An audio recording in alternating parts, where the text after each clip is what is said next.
On September 30th, 2022, Captain Ibrahim Traoré became the world's youngest head of state by coup. It was Burkina Faso's second coup in 8 months, and the capital buzzed with both anxiety and hope. Many citizens saw Traoré as a fresh start. He promised to restore security, reclaim lost territories, and end reliance on foreign military partners. This resonated deeply with a population frustrated by ineffective international aid. Traoré called for national mobilization, urging citizens to join the fight. Young people in particular rallied behind him, seeing a leader who reflected their aspirations. Could a military coup really deliver lasting change? The international community condemned the power grab, warning of risks to democracy. Still, many Burkinabe were willing to give Traoré a chance, hoping he could succeed where others had failed. The challenges remained daunting. The true test would be whether Traoré's bold promises could translate into real improvements.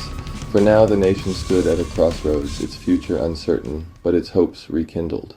Traoré's government prioritized security, vowing to defeat terrorism. Large swathes of Burkina Faso were under jihadist control, with millions displaced. The regime launched a massive recruitment drive, enlisting civilian volunteers for the defense of the fatherland, VDPs, to support the army. The strategy: empower locals to defend their communities. The government invested in new equipment, turning to Russia and Turkey for drones and armored vehicles. Traoré's rhetoric was uncompromising. This was a fight for national survival. Severing military ties with France, the government declared Burkina Faso would chart its own path. The hope that this new resolve would finally turn the tide against the insurgency. The nation braced for a long and difficult struggle. Under Traoré, military operations intensified and the government touted victories. Towns reclaimed, terrorists neutralized. In liberated areas, a fragile sense of relief returned, but insecurity persisted across vast rural regions. Armed groups adapted, launching deadly attacks and using improvised explosives to spread fear. The VDPs, though courageous, were often undertrained and under-equipped, suffering heavy losses. Arming civilians raised concerns about escalating intercommunal violence. The humanitarian crisis deepened, over 2 million people displaced, living in precarious conditions. Aid convoys and camps were frequent targets, making relief efforts perilous. The violence spread to new regions, showing that armed groups were not contained but shifting their operations. The so-called waterbed effect meant gains in one area often led to setbacks elsewhere. Despite government claims, the conflict remained a grinding war of attrition. For civilians, daily life was marked by uncertainty and fear. The government's strategy brought some hope, but the insurgency proved resilient. The promise of swift victory faded as the reality of a protracted conflict set in. The struggle for security was far from over. The nation's fate hung in the balance. Progress was real, but so were the persistent threats. Traoré's government paired its security push with a call for economic sovereignty. Campaigns urged citizens to buy Burkinabe-made goods, aiming to strengthen local industries and reduce imports.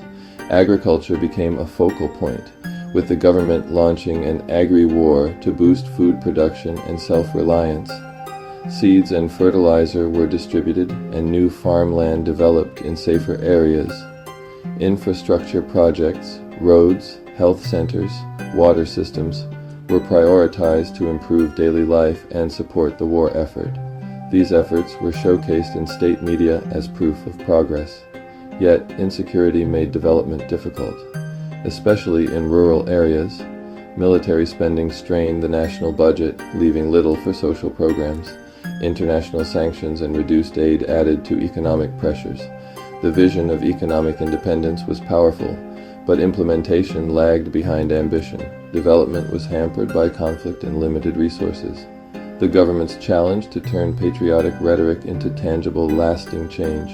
The path to true sovereignty remained steep. The conflict devastated Burkina Faso's education system.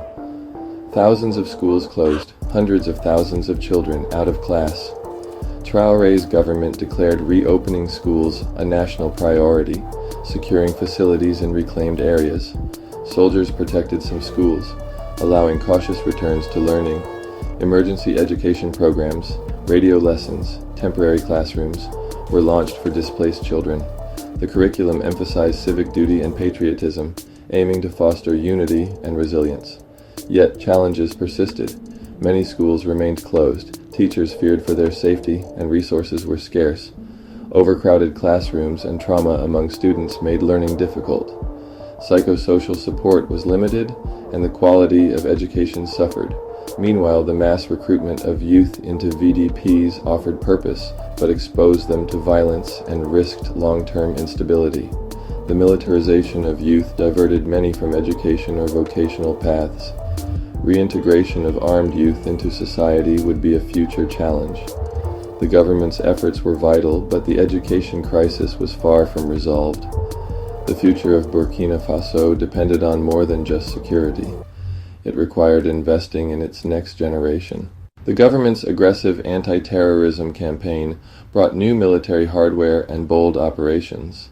For many, these actions restored national pride and hope, but the hardline approach drew serious criticism. Human rights groups documented allegations of extrajudicial killings, disappearances, and arbitrary arrests. Operations often lacked transparency, and civilians in conflict zones felt caught in the crossfire. The VDPs, with minimal training and oversight, faced accusations of abuses and ethnic score settling. This risked deepening social divisions and alienating communities. Critics warned that a purely military solution could fuel the insurgency rather than end it. International observers called for dialogue, reconciliation, and addressing root causes like poverty and injustice. The government, however, rejected negotiations with armed groups, insisting on military victory. This uncompromising stance was popular with some, but closed off other paths to peace. The war on terror became a double-edged sword, delivering hope, but also new dangers. The challenge: win the war without losing the nation's soul. Burkinabe opinions on Traoré's leadership are deeply divided. In cities, many support the government's assertive stance and see Traoré as a symbol of national pride. They applaud the break from France and the push for sovereignty, tolerating hardships for the war effort. In rural areas, however, fear and uncertainty dominate. Civilians face violence from both armed groups and security forces, feeling trapped and voiceless. Civil society and journalists warn of shrinking freedoms, censorship, and intimidation. Critics risk being labeled unpatriotic or even as terrorist sympathizers. Media crackdowns and arrests have created a climate of fear.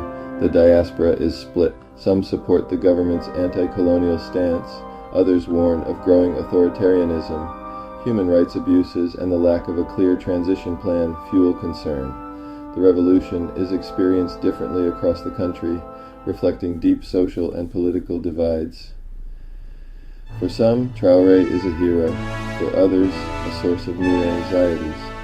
The national conversation is polarized and the future remains uncertain. The revolution's legacy is still being written. Traoré's rise triggered a dramatic shift in Burkina Faso's foreign policy. The government broke with France, expelling troops and suspending French media, a move celebrated as decolonization. New alliances were forged with Russia, Turkey, Iran, and North Korea, bringing military aid and advisors. Burkina Faso joined Mali and Niger in the alliance of Sahel states, withdrawing from ECOWAS to form a new bloc. This realignment challenged the established order in West Africa and reflected rising anti-Western sentiment. Western nations condemned the coup, citing human rights abuses and suspending aid. Russia and China, meanwhile, offered support and economic engagement. The government leveraged these new partnerships to sustain its war effort and resist Western pressure. But the shift risked isolating Burkina Faso from key financial institutions and traditional allies. The diplomatic landscape became a battleground, with the country's future at stake. The consequences of this realignment, both opportunities and risks, were still unfolding. Burkina Faso's place in the world was being redefined. The outcome remained uncertain. 2 years after Traoré's coup, Burkina Faso stands transformed but unsettled. The government's narrative of sovereignty and self-reliance has energized many, and some military gains offer hope. The break with France and new alliances have redrawn the geopolitical map. Yet insecurity persists, and the humanitarian crisis deepens. Human rights abuses and a shrinking civic space cast a shadow over the revolution's achievements. The promise of swift victory has faded into a grinding, costly conflict. Fundamental freedoms are eroding, and dissent is increasingly silenced. Economic pressures and the all-consuming war effort hamper development. The initial optimism has given way to a sobering reality for many citizens. Traoré's revolution remains unfinished, radical in ambition, but incomplete in delivery. The future depends on whether the government can protect its people without sacrificing rights or unity. The final verdict on this chapter of Burkinabe history is yet to be written. The nation's fate hangs in the balance, its revolution still a work in progress.